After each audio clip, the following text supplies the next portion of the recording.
વાગ્યાની વચ્ચે એક વ્યક્તિને સ્ટેબિંગ કરવાનો બનાવ સામે આવ્યો હતો. તાત્કાલિક પોલીસ ઘટનાસ્થળ પર પહોંચી ગઈ.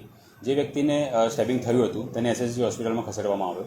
તપાસ કરતાં જાણવા મળ્યું કે જેને પર ચપ્પાથી ઘા કરવામાં આવ્યા છે તેનું નામ મોહમ્મદ જુલ્ફિકાર સૈયદ છે, જેની ઉંમર 35 વર્ષ આસપાસ છે અને તેને હુમલો કર્યો છે તે વિશાલ કહાર નામની વ્યક્તિ ત્યાંથી જગ્યા પરથી ફરાર થઈ ગયેલ હતી.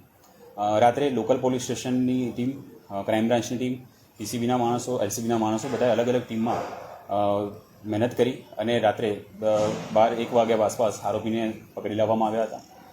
આરોપીને પૂછપરછ કરતાં જે હકીકત સામે આવી છે તેમાં જે વ્યક્તિ મરણ જનાર છે તેના 3 વર્ષ અગાઉ ડિવોર્સ થયા હતા અને તેની પત્ની સાથે કંઈક રિલેશન હશે તે બાબતે અંગત અદાવત રાખીને બંને વચ્ચે ગઈકાલે માથાકૂટ થઈ અને માથાકૂટના અંતે જે વિશાલ કહાર છે તેને ચપ્પાથી છરીના ઘા કર્યા અને સારવાર હેઠળ દર્દીનું મૃત્યુ થયું છે.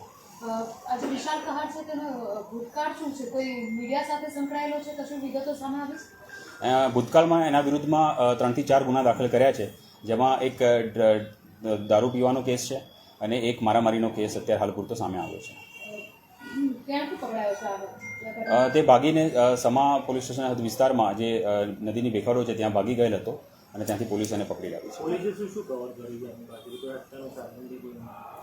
તેની પાસેથી જે ચપ્પુ છે તે મળી આવ્યું છે, તેના કપડાં છે જેના પર ખૂનના નિશાન છે તે મળી આવ્યા છે.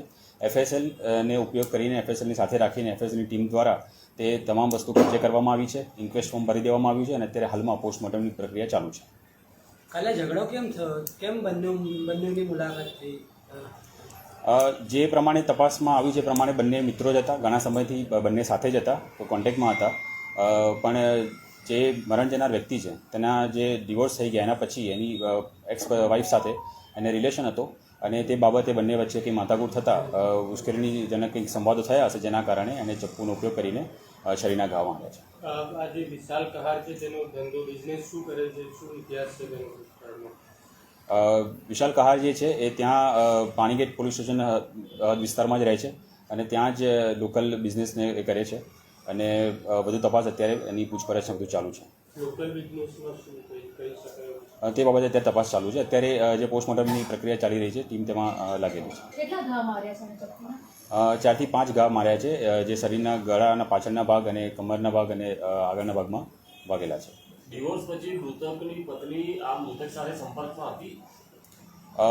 મૃતક અને એની પત્નીને એક બાળક છે, તો તે બાળકના બાબતે તેઓ સંપર્કમાં હતા. સર,